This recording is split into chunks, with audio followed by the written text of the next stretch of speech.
Hey, this is Melody with Realty Executives Main Street, and today I wanted to talk to you about the process with multiple offers. Here in East Tennessee, there are still homes and properties that are going into multiple offers. We still have a very low inventory here in our market, and so the crunch is on. Stay tuned and I'll give you more information.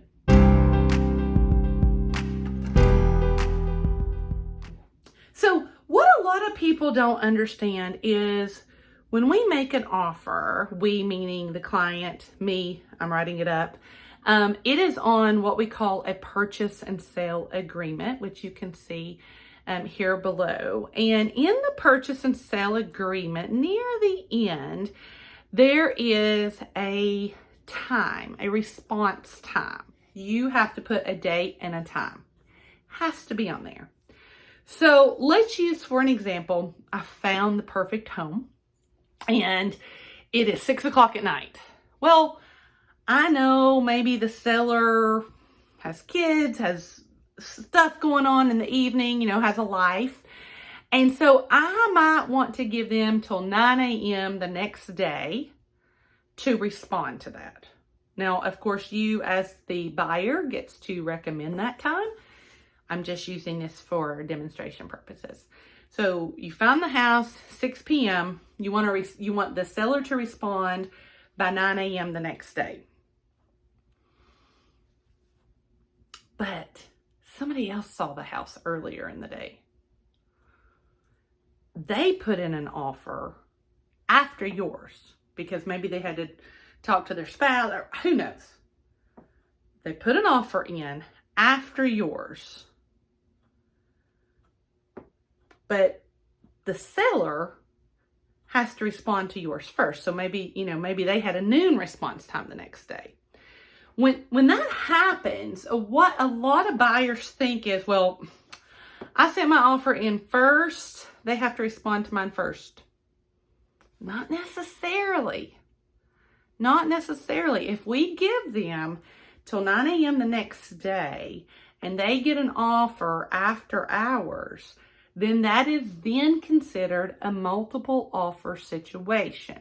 Now, the seller has control over this. The seller can decide, okay, I want to cut it off at these two offers. This is good. I just want to deal between these two. And they can accept one or reject one. They can counter one and reject one. There's lots of different things they can do. Or they can have their agent to send out a multiple offer disclosure. And if that agent receives that multiple offer disclosure, they have to go back to their buyers and say, okay, our original offer was null and void because now there's a multiple offer situation. And so then that's when you, as a buyer, want to talk with your agent and discover what is the best that you can do. Because a lot of times when the listing agent is in a multiple offer situation, they'll say, I want your highest and best by a certain time frame. Okay? So if they're asking for highest and best, they're doing that because that's what their seller wants to do. Their seller wants to get the best bang for their buck. And it's not always money. A lot of times it is, but it's not always money. Sometimes it's terms. Maybe if the homeowner needs to do what we call like a rent back. They need to stay in the home a little bit longer after closing to get stuff moved out. Or maybe it's this buyer has offered to pay the seller's closing costs. So it's not always money. There's different things that can go into it.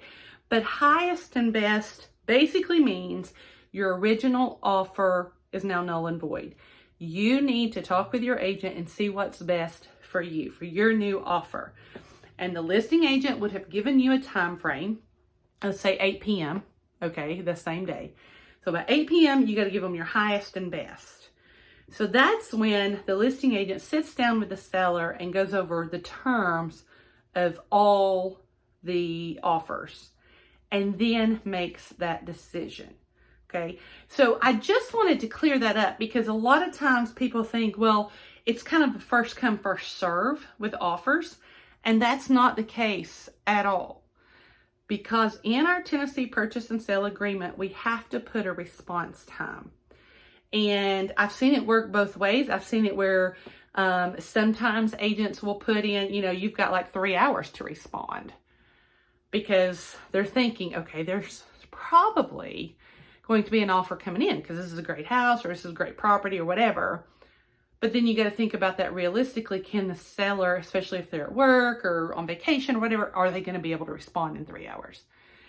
I've seen it on the other side where they've given you a full 24 hours to respond. And then meanwhile, there's more offers that come in and then put in a multiple offer situation.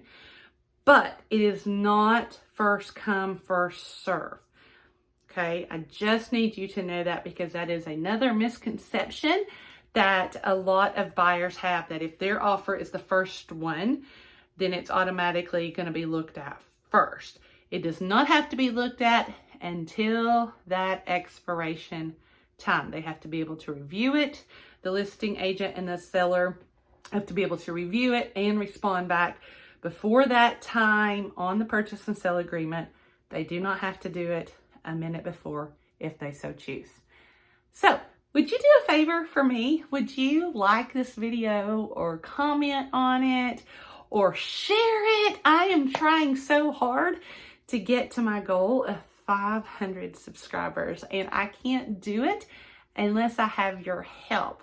Also, I want to try to get out my message. I'm a teacher at heart. I want to teach others not only about East Tennessee, but about how real estate is here in East Tennessee. And I can't do it unless you comment or share or subscribe or like this video. So if you would do that now, I would be so grateful.